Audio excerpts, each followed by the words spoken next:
Les tracteurs sont dans les champs. Pour effectuer du bon travail, les agriculteurs doivent avant tout préparer le sol. Des outils toujours plus performants sont attachés au tracteur, à l'avant comme à l'arrière. Ce tracteur développe une puissance de 370 chevaux et se déplace à une vitesse de seulement 4 km à l'heure. Malheureusement, les conditions climatiques ne sont pas parfaites. Normalement, arrivé fin avril, on devrait avoir des températures entre 15 et 20 degrés, des nuits nettement plus chaudes et de l'ensoleillement, ce qui nous permettrait de réchauffer le sol et de faire du beau travail. Ici, nous avons des températures qui vont frôler pratiquement zéro la nuit et des températures faibles la journée. On ne fait pas du beau travail. Ça veut dire qu'il y a des conséquences pour le sol ? Ah oui, la vie du sol ne reprend pas. Tant que le sol ne se réchauffe pas, la vie microbienne ne reprend pas, les engrais ne minéralisent pas, les plantes que nous mettons dans le sol, ils sont comme s'ils étaient au frigo, donc ils ne poussent pas rapidement, ce sont de mauvaises conditions.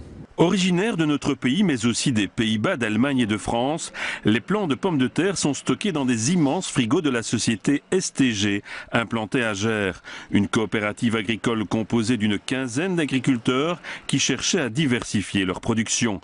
La société fournit 15 000 tonnes de pommes de terre sur le marché au travers de 24 variétés. Certaines sont anciennes et d'autres nouvelles. Chaque année, de nouvelles variétés de pommes de terre sortent sur le marché. Donc on a des nouvelles variétés qui sont évidemment plus productives que les anciennes, mais qui demandent aussi beaucoup moins de produits phytopharmaceutiques pour que les pommes de terre soient le plus respectueuses de l'environnement possible. Direction les plaines de Hesbaye où le travail ne manque pas. Cet outil qui dépose les plants dans le sol a été acheté 90 000 € par la famille Bataille. Dans sa cabine, le conducteur doit surveiller 5 écrans qui lui fournissent en permanence des informations. Chaque écran produit un son et je dois savoir en très peu de temps quel écran pose problème et essayer de le résoudre au plus vite.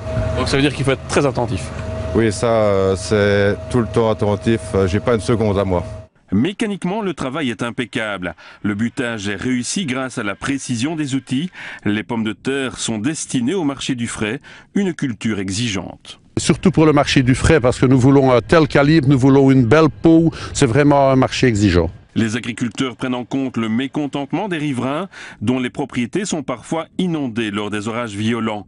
Un outil acheté 8 500 € par l'agriculteur semble très efficace.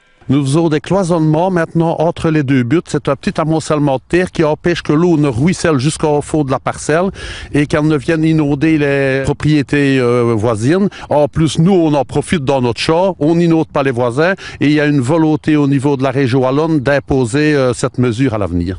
Il faudra attendre la récolte au mois de septembre pour savoir si les rendements sont bons. C'est aussi à ce moment que le consommateur connaîtra le prix de la marchandise.